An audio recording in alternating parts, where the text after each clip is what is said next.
Good evening, ladies and gentlemen. Welcome to this evening's live stream. As ever, there's lots to discuss. We have a new First Minister and all sorts of other things going on as well. But first of all, I'll show you what I've been doing today. I've been over in Kilwinning in North Ayrshire, helping our candidate Ian Gibson with a little bit of campaigning. He's been doing street stalls and going around houses, getting a very positive response. He's reporting. But it was quite interesting today. I'd only knocked on a few doors when, by sheer coincidence, I happened to knock on the door of a local SFP activist who we've met several times. So he came out and helped us from then on. He said, "Oh, I didn't know this was happening," and he came out and helped us leafleting. So the election is on Thursday. So those of you watching in the Kilwinning ward, do go out and give Ian your vote. We'd definitely appreciate that. It's at the stage of an election campaign when it's quite frustrating, actually. Because quite a few doors you knock on, they say, "I've already voted." Now, postal voting, I think there are security issues about it, which I think are quite serious. I always imagine, the patriarch of the family gathering people around the dining table and saying, "Right, everyone, boys and girls, let's do our votes now. Everyone go and get your votes. Get them out. Let's all do this together. This is the one you vote for. Okay, Dad." I just imagine that happening. Imagine some families maybe, there might be someone who's really not interested in politics whatsoever. To the person say, "Oh, can I just do it for you?" "Oh, yeah, go on then. Yeah, that's fine." So they do that. Or alternatively, maybe not ask them. They just know they wouldn't vote, and so just, do it for them. So there's a lot of security issues. But there's also the issue that a lot of people have voted before a substantial part of their campaign has passed. Now, if you imagine that you're in one of the mainstream parties, you're already well known, you've already built up your support, then you want people voting before the campaign is taking place. The last thing you want is new kids on the block, new people on the scene, new parties speaking to your existing supporters. Postal votes help the existing parties to create that situation. That by the time we come along to quite a substantial number of voters, well, they've already voted. Now, you may say, "Oh, just do all your campaigning before the postal vote date." But that's really very, very early. And then for people who are going to vote on the day, it's almost too early. And so it's a problem. So I think postal votes should be absolutely minimized and only available under special circumstances. That's for sure. Do fire your comments in. I'll be able to respond to quite a lot of them tonight. I think I'm going to be on my own this evening, enjoying your company. So do fire comments and questions in. That would be great. Right, what else have we got? There's lots of things to talk about tonight. Let's go to my slides. Let's go back to the beginning of my slides. Oh, there's another one from this afternoon as well. This actually was a camper van parked in someone's driveway, and it said on it, "I identify as a camper van." Now, surely that's a joke at the SNP's expense, isn't it? What do you think? Am I reading too much into that? It seemed to me that was inevitably a joke at the SNP's expense, with their obsession with identifying as, and also their dubious stories about camper vans. So that was slightly amusing. That's something we put out on social media the other day. This followed from a discussion I had at the Opus Dei meeting a little while ago with an MSP and the campaigner there. We were talking about Christians being persecuted and what the Bible said about it.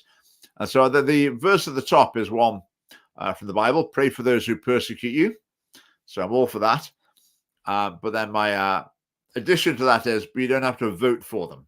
Voting for those who persecute you, well, that's a little bit odd, isn't it? But that seems to be what a lot of Christians in particular are very, very keen to do. The parties put forward policies that are just going to amount to straightforward persecution of Christians. For example, the conversion therapy ban. And Christians say, "Yep, I'll vote for you in any case," which I don't think is a conscious decision based on the way I've just laid it out there. I think it's through not considering the issues. So that was just a little point made in a slightly humorous way. Now, Humza Yousaf. He's a remarkable character.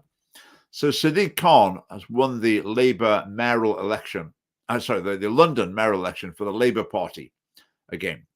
So the Labour Party and the SNP, how would you describe those? I would say arch rivals. Look at the situation in Scotland. But the SNP, I expect, won't be the next Scottish government. It will probably be a Labour or Labour-led administration. So SNP and Labour, arch enemies. But Humza Yousaf's congratulating Sadiq Khan. His victory is all the more significant given it was in the face of a climate-denying, xenophobic opposition campaign, a victory for progressive values. I mean, vote Labour, Humza seems to be saying. So why is it that, I mean, Humza doesn't usually congratulate Labour candidates when they win. Not at all. So what's special about Sadiq Khan? I mean, well, you know the answer, don't you? I mean, the answer is obvious. Well, two answers. One is the right colour, as far as Humza Yousaf is concerned. The other one is probably he's got the right faith as well. He's a Muslim.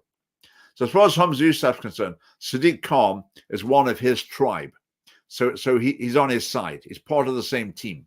That's Humza Yousaf's, the way he views the world. That's where his, I think sometimes his deepest allegiances lie. And he just reveals that time and time again. I mean, it's, yeah, it can be quite strange. But also, oh, that's an interesting one, isn't it? Did you see this one? This was a cartoon in the Times, and quite a lot of unionists, SNP opponents, retweeted it, re-X'd it or whatever, and said, "Oh, it's really funny." But some people, maybe particularly SNP supporters, said, "Right, this is out of order." A cartoon showing the SNP leaders being hung, and John Swinney is next in line. They said that's completely out of order to depict basically politicians being killed, in the light of the fact that this does actually happen from time to time in Britain. So what was my take on that? My take is that the cartoon is out of order. The Times shouldn't have published that. One of many mistakes they've made recently in terms of what they published, but the Times shouldn't have published that. You shouldn't publish a cartoon of politicians being killed or anyone else being killed for that matter. That is out of order.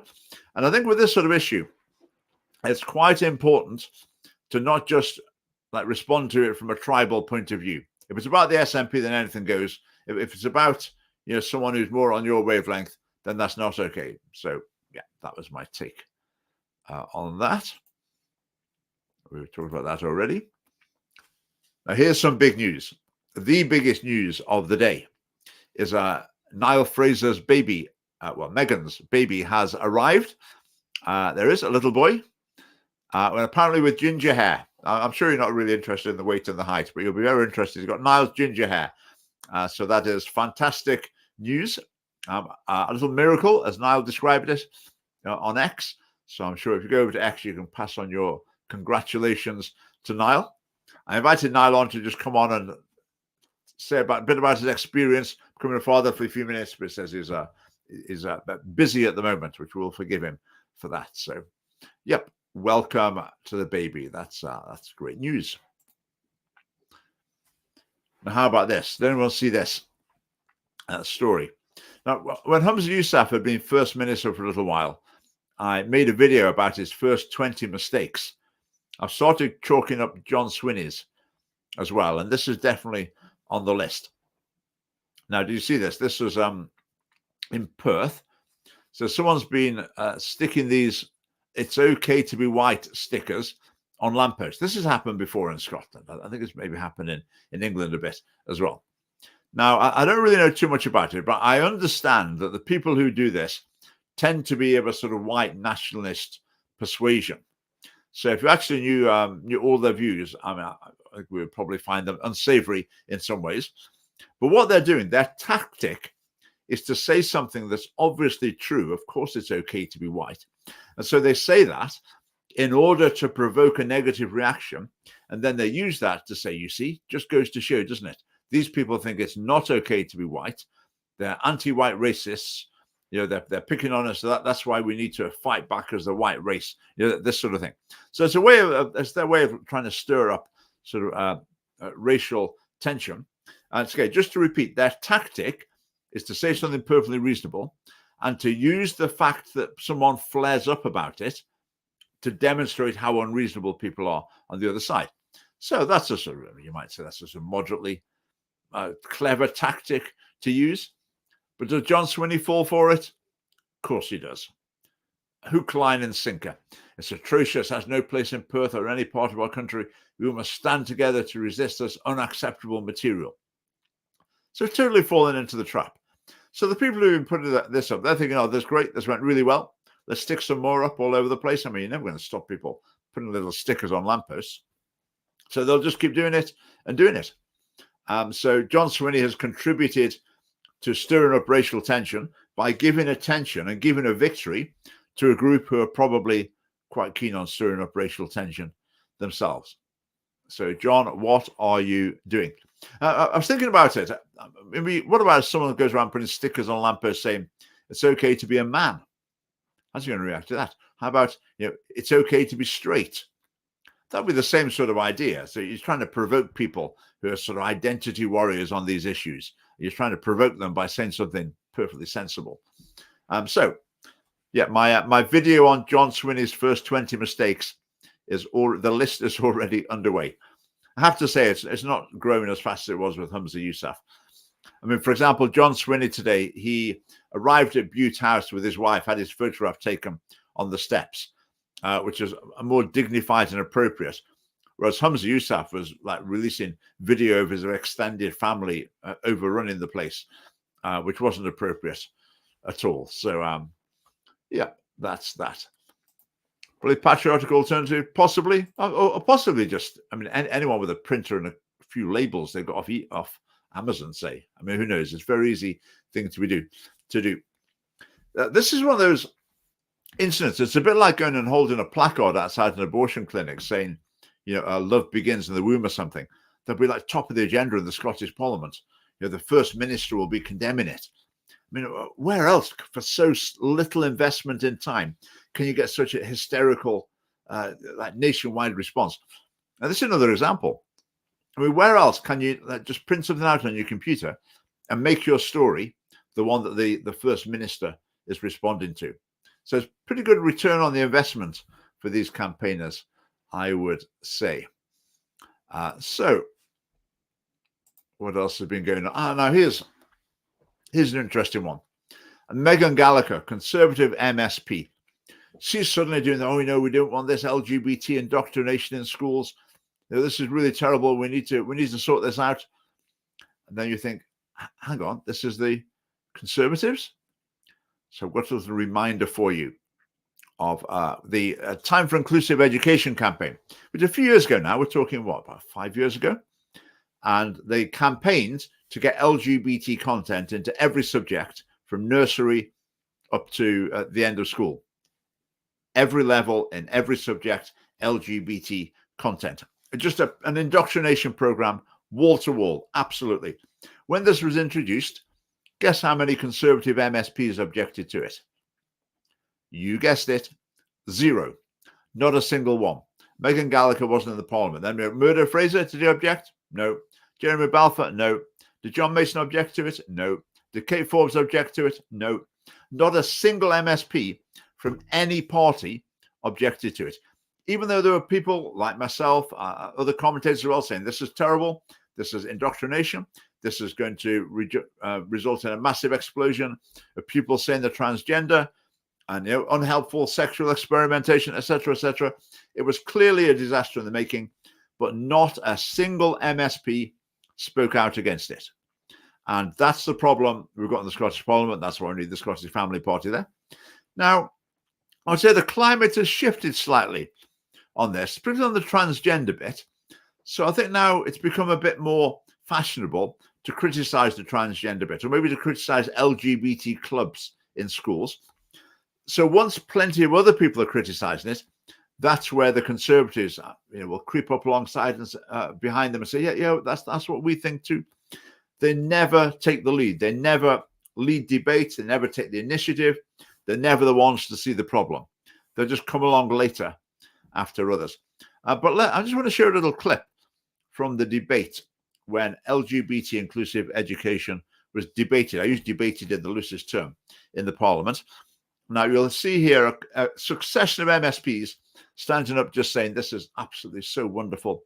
And the people who promoted it, they're the saints among us. We're honoured to have them here. And John Swinney later on this issue, because John Swinney was in charge of this. He was Education Secretary. So John Swinney ended up saying, right, schools had better do this. And if they don't do it, we'll make it law and then they'll have to, or they'll be in trouble. So watch this so-called debate in the Scottish Parliament. 3945 in the name of Monica Lennon on time for inclusive education, the TIE campaign. I absolutely love it, and I want to end by paying tribute to the TIE campaign. I want to thank Monica Lennon for her lovely speech, and I'm hugely supportive. It has been a privilege to witness their drive and vision firsthand. Presiding Officer, sometimes there comes a campaign which symbolises the very essence of what the Scottish Parliament was actually designed for. And it's a privilege to take part in a high-quality debate that The TIE campaign are leading with courage. I'd also like to thank Jordan and Liam. I'm very pleased and proud to have put my name to their pledge. The TIE campaign is doing an amazing job. So I want. All right, we've seen no sound problems. It went extremely quiet. You get the idea, though. They're just taking in turns to say this is just such a wonderful thing. 2, if not 3, of those MSPs were Conservative MSPs. Okay, at least 2 of them were Conservative MSPs. I mean, I wish the media would say to them, okay, you're saying this now a little bit. How come you were right behind this when it was introduced? I just can't understand people who are capable of going into politics and just appearing to have no principles whatsoever. They just go with the flow. If the tide changes, they change with it. Now, people like that, of course, if the tide changes again and goes in the other direction, what can we expect from them? Well, it's obvious, isn't it? It's absolutely obvious. What we expect from them is they'll change again. Because they're not being driven by principles. They're just going with the flow. So the Conservatives right behind LGBT education. And they're now trying to present themselves as the ones who, this has gone a bit too far. We need to rein this in a little bit. But do they really? What do they mean by that? I think that's quite unclear. Oh, this is part of our welcome back to John Swinney. I mean, John Swinney, let's not forget, of course, he was the architect of the named person scheme. He was at the forefront of defending that terrible idea. And also the RSHP.Scot sex education resources, which are utterly, utterly appalling. Again, that was all on John Swinney's watch as Education Secretary. He pushed that. And when we challenged him in various ways, he was the one who was defending them all the way. And so what we did, this picture here, we did actually do this for real. We went and measured up the window in his constituency office, and we got that big placard made up, got it printed up. And Don Marshall and I went along one evening to his constituency office in Blairgowrie, put it in the window, and took a photograph. And then just what you think about it. So looking at the pictures there, the have fun with porn, that is a quote from a video that was in the RSHP.Scot resources when John Swinney approved them. The have fun is the direct quote, but the context was talking about pornography. So have fun with porn. The 2 images there, bondage and mature porn, they were from a little video that John Swinney approved for use in schools. And this video was going through different types of pornography that school children might enjoy exploring. And then at the bottom there, we've got the infamous banana being dipped into a jar of Nutella and withdrawn to illustrate a certain type of sexual activity. And then also we've got the man sitting on the chair there with no trousers on up to what he's doing. Again, that image is from a video from the materials that John Swinney recommended for use in schools. Now, I mean, what can you say to that? I think anyone who looks at that and thinks, what's the problem? Then, maybe you're in the Green Party or whatever. Okay, that's fine. But you're from a different planet from us. But if you look at that and think, well, there's something far, far wrong here. There's something far wrong with a person who looks at that and thinks, no, that's fine. That's suitable for school. That's what I would like my children to be taught in school. They're the images I'd like them to be looking at in the lessons while they're at school. So I think that shows that there is something far wrong with John Swinney's personal values. Let's put it that way. Now, John Swinney is another one of these ones where I'm a Christian. He says, obviously the right sort of Christian, not the sort of Christian that actually stands up for any principles or anything. But he talks about, I think he's an elder in the Church of Scotland. Well, how about that then? An elder in the Church of Scotland, and that's what he wants in schools. So that's welcome back, John Swinney. We're not going to let you forget about this. Just to clarify, the two images at the top, they're from a video that was subsequently removed from the resources. Now, there's two ways of looking at it. It might be, we campaigned pretty hard about that one. That was the worst video in the whole thing. And we really went to town on it. Was it that they looked at it and thought, okay, that maybe this one is a bit much. Let's take this one out. It's a bit embarrassing for us. That might be the case. If that is the case, then that was a victory for the Scottish Family Party to the benefit of the young people of Scotland. But also the video disappeared from YouTube. It was no longer available on YouTube. So it may be that just the video was deleted. It wasn't available anymore. So they had to find something else instead. So it may have been a victory for us. We made the government change their mind, or, well, we scared them, embarrassed them to the point where they did. Or it might just be, oh, it's not available anymore. Let's just find something else. So that was an interesting event. Richard, prurient nature raises his head again. Prurient. Okay. I'm not sure how that word applies in this situation at all. Perhaps you could explain, Mr. or Mrs. or Ms. Rothwell. That would be interesting.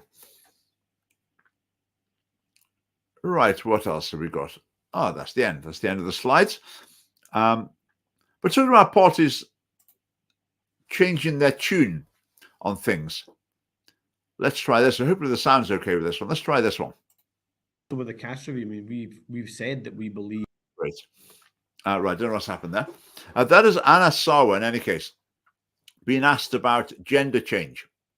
And he ends up saying, no, a man has a penis, a woman has a vagina.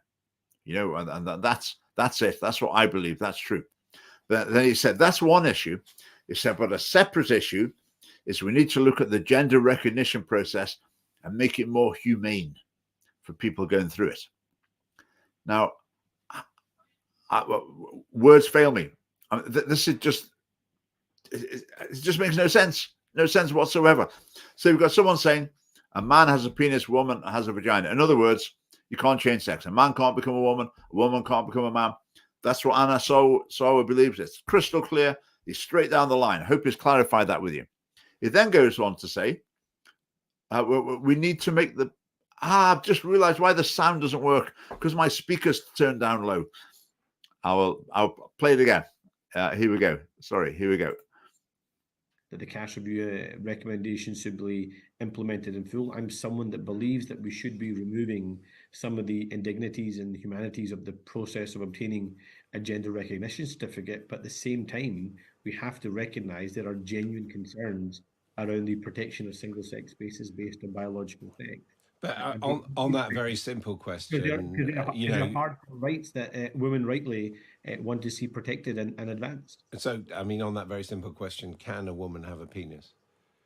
It's very simple. A man has a penis and a woman has a vagina. And I think the idea that we get into that level of politics, I think is a part of the reason why I think people move so distant away from politics. I think if you're having a separate conversation around the process in which someone obtains a gender recognition certificate, that's a very different argument. But biological sex is important. There are hard-fought rights for women that must be protected. We have to protect single-sex spaces based on biological sex. But I think there's also a separate conversation around how someone obtains a GRC and how you make that process as humane as possible.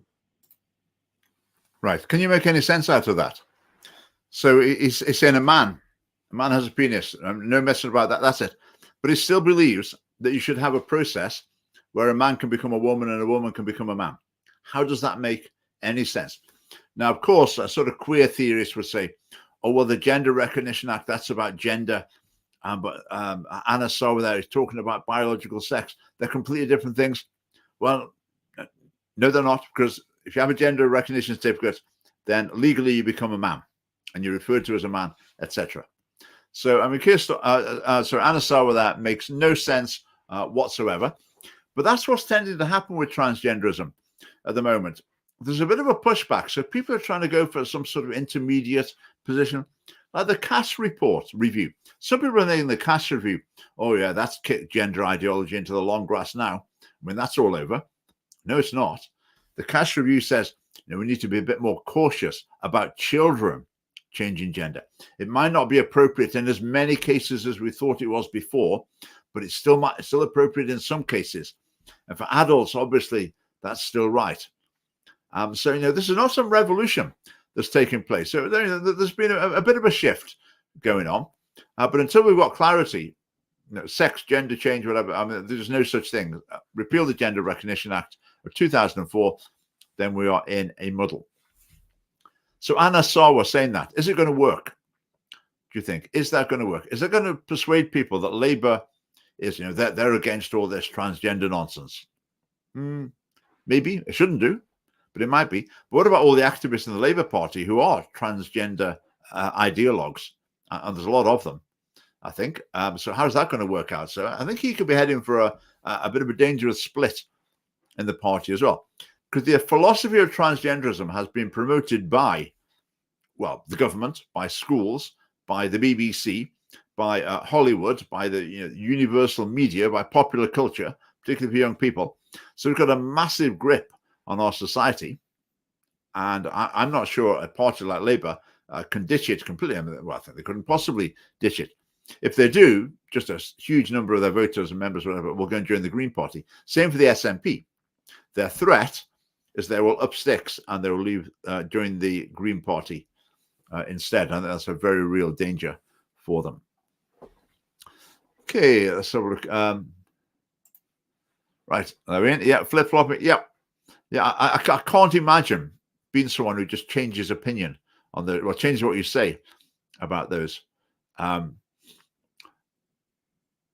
Okay, you'll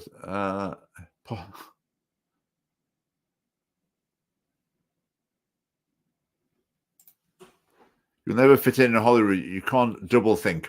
Well, that's it is remarkable the way things go on there. It's unbelievable. Right, I've got another video. I've got another 2 videos actually. Let's try this one. Maybe you saw this. This is from a council election result in England. I think it was in Leeds, where the Green Party candidate won. So let's see the Green Party candidate's celebrations. Palestine will be free! 3 years ago, we started this campaign. I started alone. And Allah sent his angels to come and assist me. So, for the community of Hales and Gibson, who are fed up of being let down by the Labour Council, who have been fed up of being taken for granted, who have been fed up of being taken for granted, who have been fed up of being neglected by this rotten council, who are fed up. Look at the language you're using, back off. Don't use that as a win for the people of Hales and Gibson. This is a win for the people of Gaza, who have been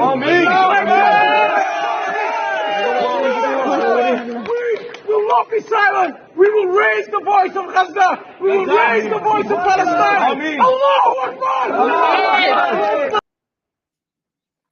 How about that then? The Green Party. Just to clarify, that's not the Scottish Green Party. That's the English and Welsh, I guess, Green Party. Did you notice the lady, the blonde-haired lady, who looked like a sort of typical Green Party supporter? She's there sort of going along with it, giving it a clap. I wonder what she's really thinking. She's probably thinking, what on earth are we doing here? What are we letting happen? I mean, where do we start with this? I mean, for a start, we've got this gentleman in the Green Party. The Green Party, the transgender LGBT obsessed Green Party. How can that possibly be? I mean, it's just bizarre. The Green Party must know that that gentleman's views are, as far as they're concerned, horrific. And the gentleman who won the election, he must realize that the party is representing, he absolutely detests the values. So how is that held together? I mean, answers on a postcard? I mean, how does this happen? I do not know. What that clip illustrates, though, is it illustrates a potential problem that can be created through mass immigration.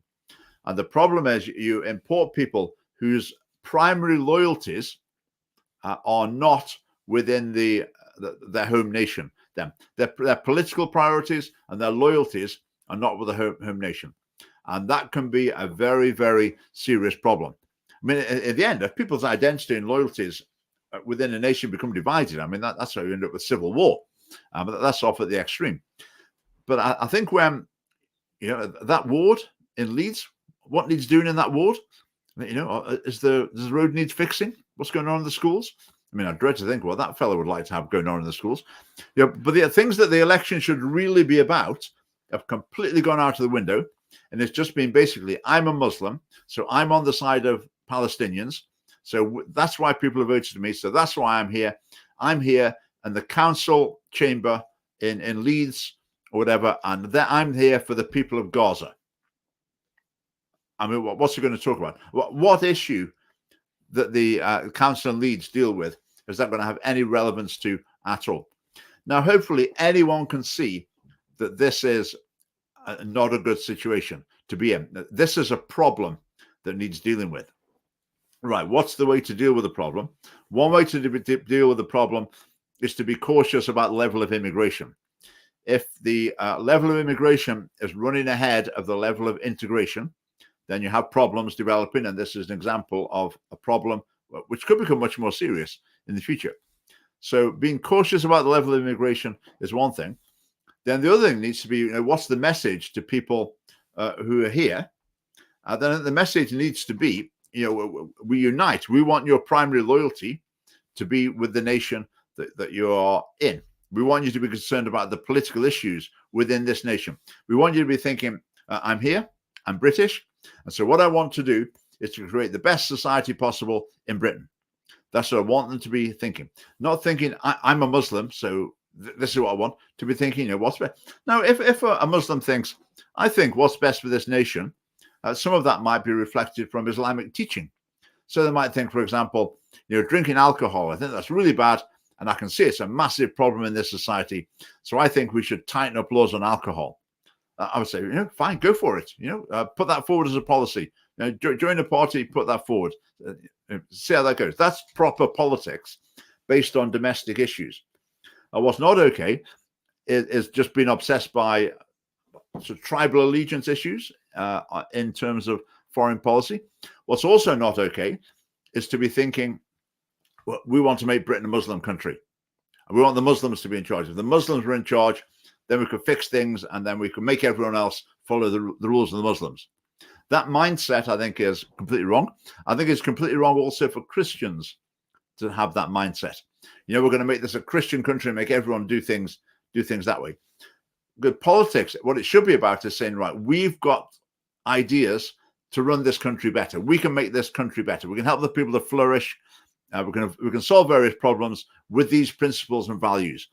And if they come from a philosophical perspective or a religious perspective or whatever, it doesn't matter where they come from. The important thing is that they're put forward in the spirit of offering a vision for a better future for the nation. And if you're doing that, then that's fine. But I think what we've got for this gentleman here is he's not doing that.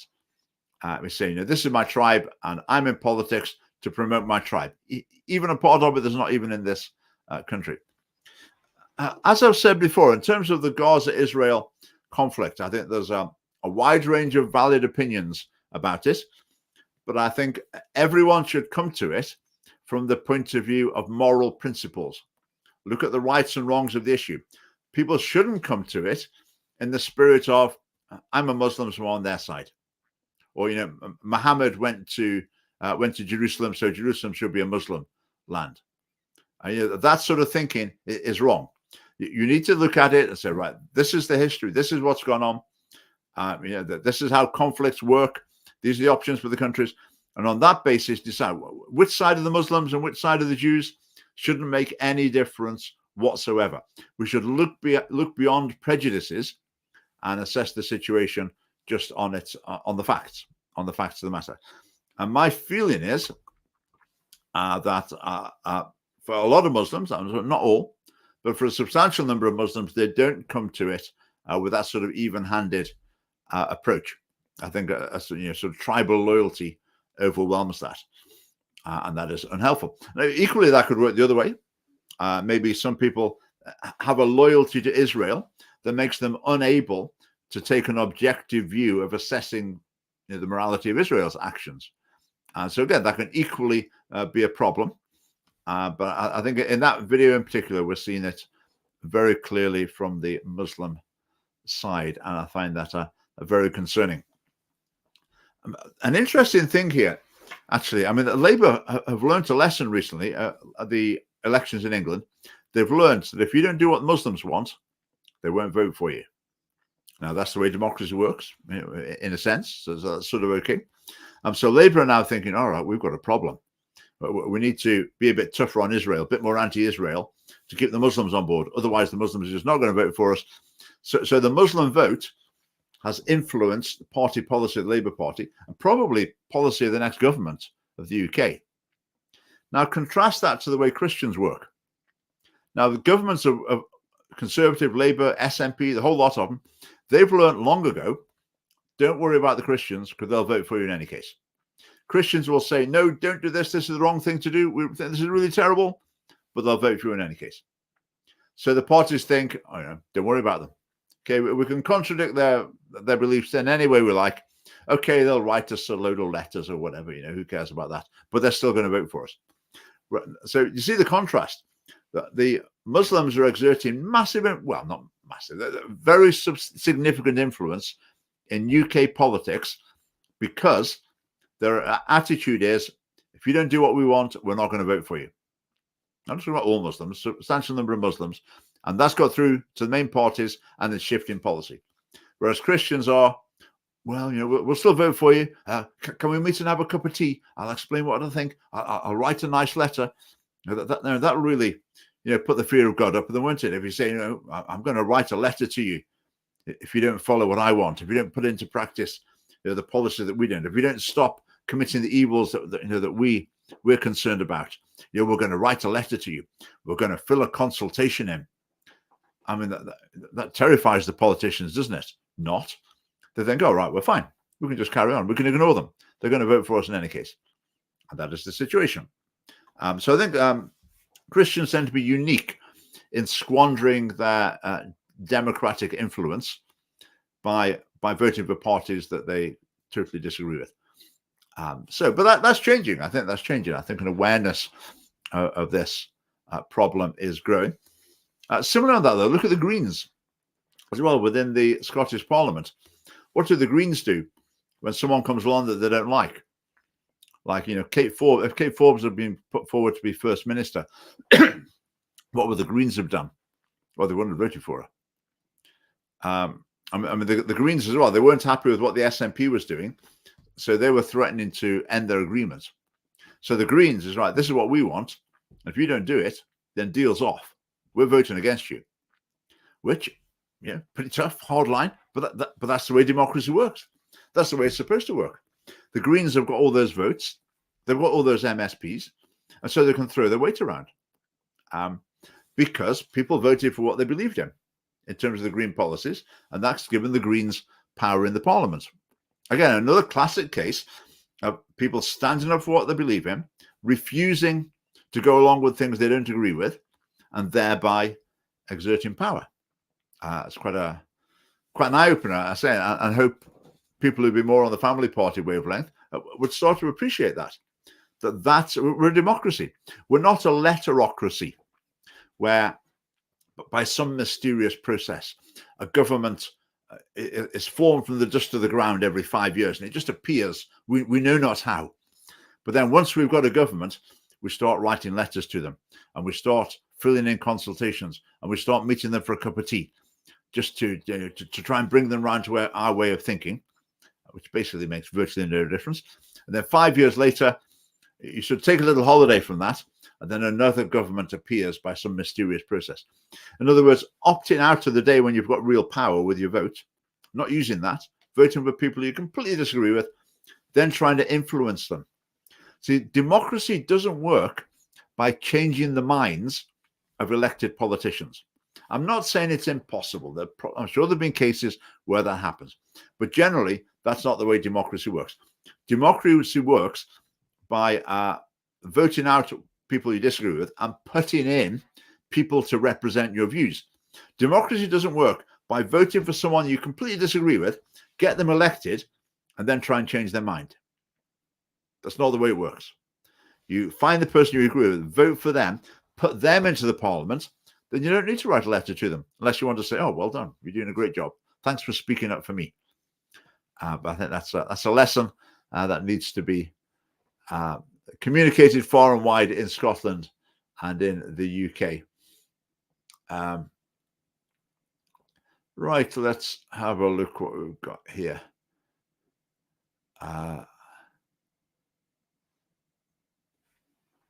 Okay, right, interesting one. Mr. Forever. The values of the SNP will endure forever, even if the party ceases to exist. Yes, I hope so, because I think a lot of the values of the Scottish Family Party have already endured, well, not forever, but basically throughout human history, more or less. They're more or less human universals, a lot of the things that we stand for. Gareth, MSPs don't vote what their other constituents believe in, I suspect.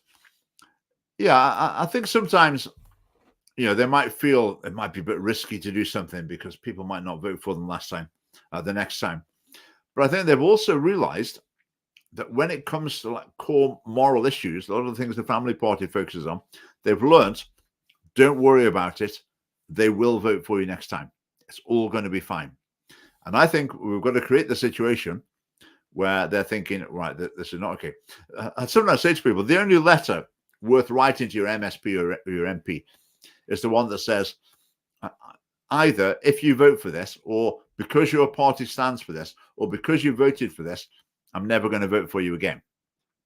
And that gets through to them and thinks, oh, okay, that's one vote gone. That's the only influence you've got. You've got one vote. And you can tell them that they've lost it. I mean, you can't tell them again 2 weeks later they've lost it again. I mean, you've shot your bolt, but that's got through. Right, how long did Richard stick with UKIP? Right, I think that question's supposed to be some sort of embarrassing question for me or something, but I will answer that. I probably joined in about 2014 and left in 2016, maybe. So a couple of years. With UKIP, I wanted to get into politics. I didn't know which party to join. I was thinking basically which party will have me. And I thought maybe the Conservatives. But while I was thinking about it, one of their candidates in Scotland, it was over in Arran and is it North Ayrshire as the constituency, he said something about homosexuality that was basically what I believed. He didn't say it quite the way I would have said it, but what he said was basically what I believed. So David Cameron just chopped him immediately. Cut him as a Conservative candidate. No debate. Right, that's outrageous. You can't represent us. Go. And I thought to myself, right, I can't join that party. I can't join that party, try and get to know everyone, deliver leaflets for 2 years, put myself forward as a candidate. I'm charging as a brick wall. Basically, they're not going to want me. I'm not going to get through to be a candidate with this party. Why should I support a party that wouldn't allow me to represent them?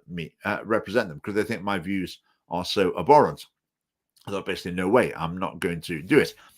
At that stage of my life, I hadn't come to the conclusion I've come to now that you can't possibly support a party that isn't pro-life.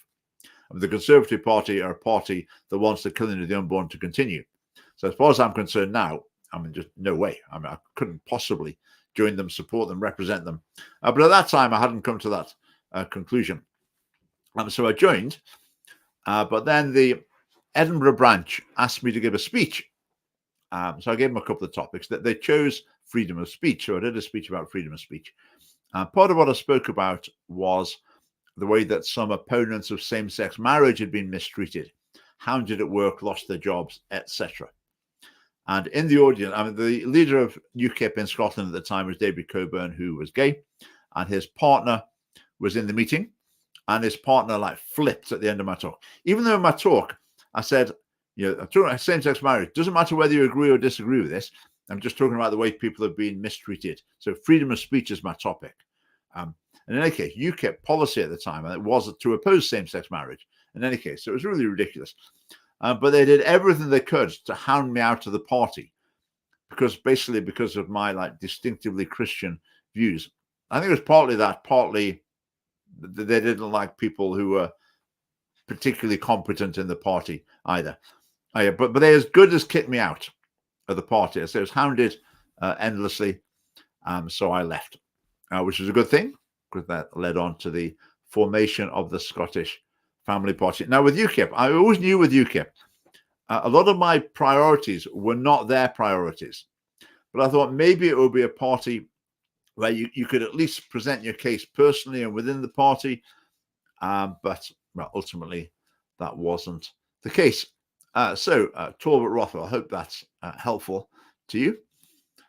Right, let's see what else we've got on the list.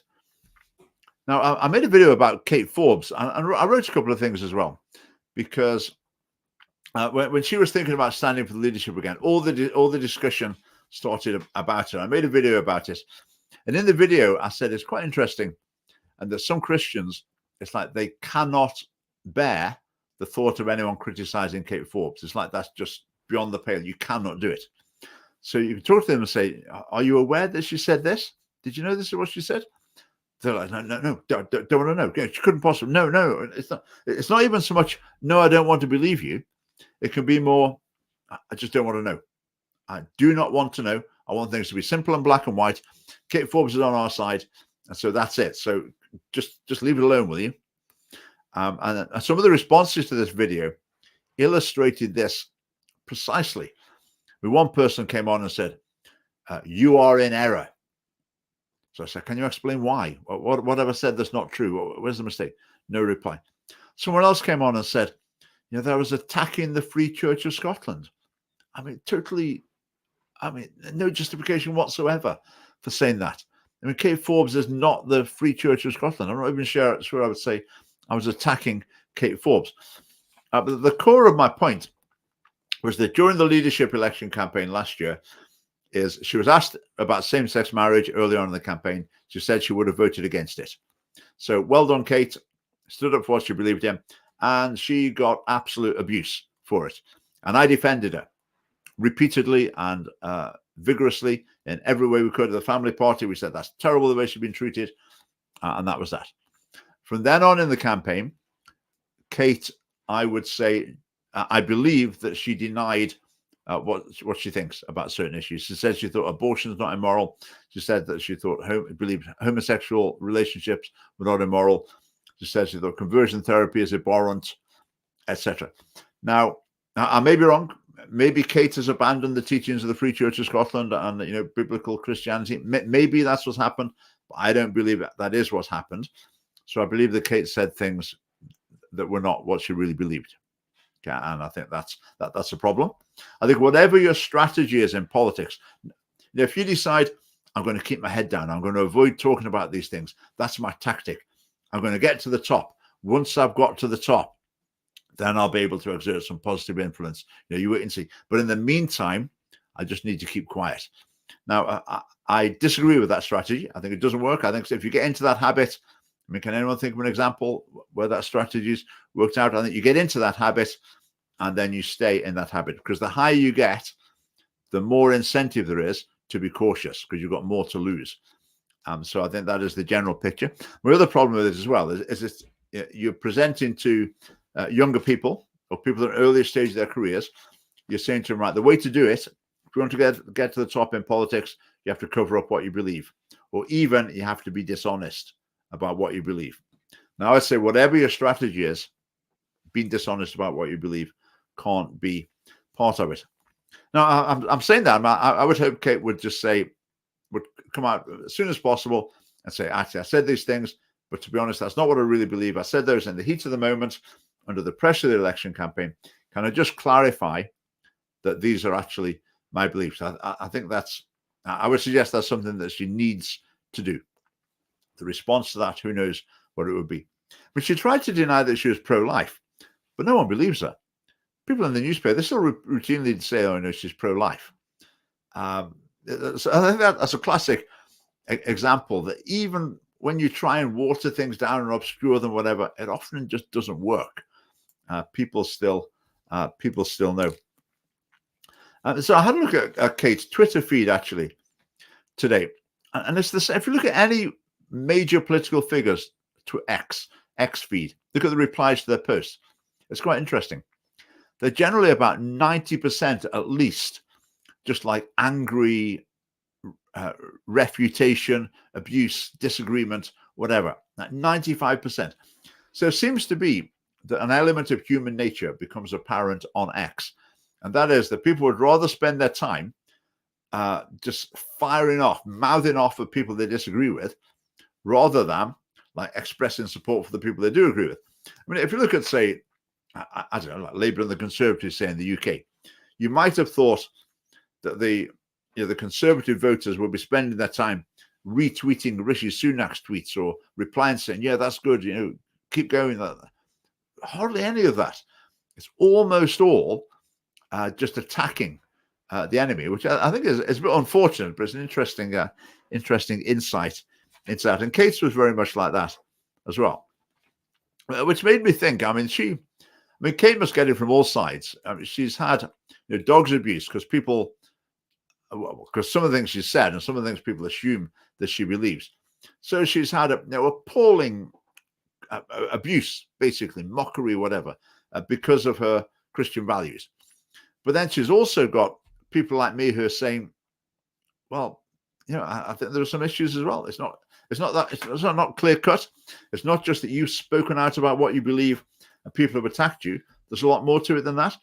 And so you'll feel it. I'm saying that in a pretty respectful, civilized way. There'll be plenty of people who are saying it in a harder way as well. So I sympathize with Kate. You will feel that she's getting it from all sides. But on the other hand, I do think people need to be aware of the truth. Because the way it works, I think, is this. If Kate Forbes says, I would have voted against same-sex marriage, that's a news story. And everyone knows about it. So everyone in the land knows Kate Forbes stood up for what she believed. She said she would have voted about same-sex marriage. Everyone gets the impression Kate Forbes fearlessly states what she believes, despite the criticism. But then the next week, Kate Forbes can say, no, I think there's nothing wrong with homosexual relationships. Now, is that a news story? As far as the mainstream media are concerned, well, then of course it's not. That's not a news story. That's what everyone thinks. So that doesn't get reported. Similarly with abortion. So, Kate Forbes says she doesn't think there's anything wrong with abortion. She thinks it's okay for other people. And so again, as far as the media are concerned, that's not a news story. So if you're just someone watching the BBC News, you'll only hear about Kate Forbes saying she would have voted against same-sex marriage, because the other things no one bothers talking about, because she's just saying the same as everyone else thinks. So I think that's part of what's resulted in the situation where a lot of Christians in particular have got I've only got half of the picture. Let's put it that way. Now, I've got a bit of a problem. Kate Forbes was speaking at a huge Christian conference in London just the other day, and the National Prayer Breakfast coming up. I guess she might be there. And she was at some other thing for church leaders across Scotland. She was speaking at that. And I'm not sure about that, to be honest. If you think about this group of Christian leaders, Kate Forbes said conversion practices are abhorrent. So she supports a conversion practice ban. That's going to result in possibly some of those church leaders ending up prosecuted, convicted, and yet they're still invited to come and speak to her. Are they not aware of what she said? Are they aware of what she said, but they don't care? I don't know. I think probably they're not aware. Because I think what tends to happen is that they can see someone, someone famous, someone in the public eye, someone obviously very able as well, someone in many ways as a role model and someone you'd like to be associated with. But I think there's a bit of celebrity culture creeping in there. And I think maybe there should be a bit more thought about the issue. Maybe people should think about it a little bit more deeply. Now, Kate Forbes, of course, complains bitterly about the way she's treated because of her Christian faith. She said, no, the SNP shouldn't discriminate against me. I've had all these attacks. It's really bad. They should be more tolerant. Okay, so fair enough. But Kate, you're saying we want a conversion therapy ban? So you're saying you're persecuted, but you're voting for other Christians to be persecuted? Not sure how that works out. Buffer zones. Okay, you talk about how it's been so difficult for you. People who try and save babies outside abortion clinics, and in some cases do. You think they should end up being sent to prison if they persist in that? So you complain that you're persecuted for your beliefs while you're voting for, again, other Christians to pray outside, who pray outside abortion clinics. You're voting then to be, fined or sent to prison ultimately if they carry on doing that. I'm not sure you can sustain that. I think I mean, can you really expect someone who goes and prays outside abortion clinics and through that sees babies saved? People change their mind about abortion. It's really important witness, etc. Some Christians who do that, and Kate votes for them to be, well, ultimately locked up if necessary. So could Kate understand that maybe these people might be a bit less than sympathetic when Kate says, "Oh, look at the way I've been treated because of my faith"? So then there's some very serious issues here that need talking about openly. And I feel, I'm sure I'm not right, but it feels like I'm the only person taking a broader view of this. It seems to be there's people who attack Kate Forbes because they think views are terrible, and there's other people who think she's been just great, a prophetic voice, and it's as simple as that. Well, it's not as simple as that, and I feel it's quite important to point that out. Right. It is an integrity issue. Ultimately, it is an integrity issue. I mean, I would be delighted if Kate came out and said, can I clarify? I said these things, but just to clarify, this is what I actually believe. And I would say, if you do that, if that means her career in the SNP crashes and burns and she's never SNP, she's never First Minister, then so be it. Or it could be that it actually doesn't make any difference. To be honest, I think it would, but that's a whole other question. Right, a couple of things to finish off. We've got a lot of people watching tonight, so welcome everyone. Do tune in every week at 9 till 10 on a Tuesday evening. Now, I wrote a letter I made a video. I wrote a letter to a few newspapers as well that got published, and I was saying, right, the SNP Green divorce, who will get the children? And I said, well, it's a pretty easy one, that is. I mean, the Greens are going to get the children because the SNP government has turned schools into Green Party indoctrination camps. I mean, the curriculum is the Green Manifesto. So inevitably, young people are going to be drawn to the Green Party. I mean, that's what happens. So a teacher replied saying, basically, how dare you suggest that schools are Green Party indoctrination camps? Let me read you some of the letter. So this is A.J. Clarence from Prestwick refuting my charge that the curriculum is the Green Party manifesto. So it says, many years I've spent with intelligent young people evaluating, discussing and applying the United Nations 17 Goals for Sustainable Development. Okay, not doing maths and English. They form a framework for an inclusive and equitable future in which every child has the right to grow up and fulfill their potential, regardless of race, religion, sexual orientation, gender, political opinions, or place of birth. Right, there says sustainable development, that the only alternative to sustainable development is unsustainable development. So here we've got a teacher who's basically taking on a sort of left-wing mindset, left-wing environmentalist sort of mindset, and they're so convinced it's the one true truth that instead of denying that it's indoctrination, they're just justifying the indoctrination into a particular view. Well, listen to this. A.J. Clarence goes on. The one where we don't worry, the one where we don't worry about the effects of increasing the burning of oil, coal, and gas, raising the temperature of the planet, increasing sea levels, and extreme weather events like floods and wildfires. The one where deadly atmospheric pollution in megacities doesn't matter, nor does the environmental impact of extracting lithium, rare earths, and metals on the water supplies of millions of people. It's the alternative which legitimizes and rewards the actions of water companies to pump raw sewage into rivers, lochs, and seas, and one which allows the rich to thrive and the poor to suffer. That was someone's denial that the curriculum is basically the Green Party manifesto. And then they put forward what's sort of roughly the Green Party manifesto. Okay, all those environmental problems, it's not the role of education to turn children into environmental activists. It's the role of education to teach children, well, for a start, science. before you even start thinking about climate change, just learn the science. And when you've learned enough straightforward, non-political science, maybe there's a chance to think about that. But the objective of education shouldn't be to wake up children to the danger of climate change. That is indoctrination. If you want to teach about the state of knowledge about things, that's fine. But this teacher quite clearly is seeing their role as turning them into little activists, thus illustrating my point. Right, one last little thing to mention. I was talking to someone the other day, and they got been talking to an 8-year-old boy from primary school, and he'd come home from school a bit upset, and he was saying, am I going to be gay when I grow up? We've been learning about this at school. Am I going to be gay? Am I going to kiss boys when I grow up? I don't know. And he was quite upset about it.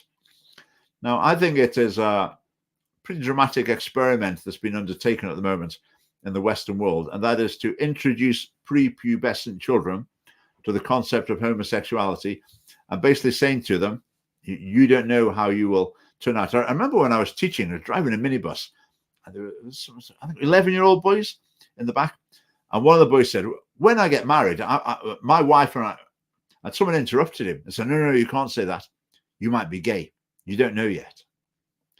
And I just don't think that's a healthy culture for children to grow up at. This self-questioning before they're in the latency period, before the sexuality has even been awakened, that the seeds are planted in them that of doubt, and in many cases of worry as well, of concern. And I think it's extremely, extremely unhelpful. Right, let's just have a look at a final question or two. Billy Connolly summed it up: the desire to be a politician should automatically bar you from becoming one. So the only politician should be like coerced into the role. Who chooses who to coerce into the role? Right, that's yeah, it's an amusing quote, but it doesn't really. But I suppose the truth in it is you get people coming into politics whose desire is to be a public figure, to be well known, to, they like the sound of their own voice, they like the sight of their own face in photographs, and they go into it for those reasons. You get paid quite a bit of money, become a public figure. So yeah, I think a substantial number of people go into politics for those reasons. So in the sense that those people are unsuitable for it, I quite agree. Right, Andrew. Now, what's the best way to support the Scottish Family Party from the United States? I'm a transplanted Scot who's eager to help support your work. If you're a Scottish citizen, then you could become a member or a regular donor. If you are not a UK citizen, then donations to political parties are, well, it's quite complicated actually. For the Electoral Commission, a donation to a political party is £500 or more. Below that is not called a donation. So I need to check that. I'm not sure how that works. If you wanted to become a non-paying member and explain that you're abroad, so you can't do that, then we could put you on the membership list so you could receive those communications. You could buy things from our shop, I'm sure. And there's other ways you might be able to get involved. So I would encourage you, if you go to where you sign up on our website, try and sign up, but don't put in any payments, and then we can get in touch and see. But we've got a few supporters around the world. We've got a few international supporters. So do drop us an email, and we'll be delighted to add you to them. And do spread the word in the United States as well. We would really appreciate that. Buy merchandise. To be honest, in terms of the financial cut that we receive, it's very low, but every little helps. Right, I think this might be the record viewership for a live stream for a little while. We're on about 500 at the moment. So thanks very much for watching. Thank you for your comments. And I will look forward to seeing you all next week. And in Scottish politics, I guarantee you there's going to be plenty more to talk about. So thanks for watching, and see you next week. Right, good night.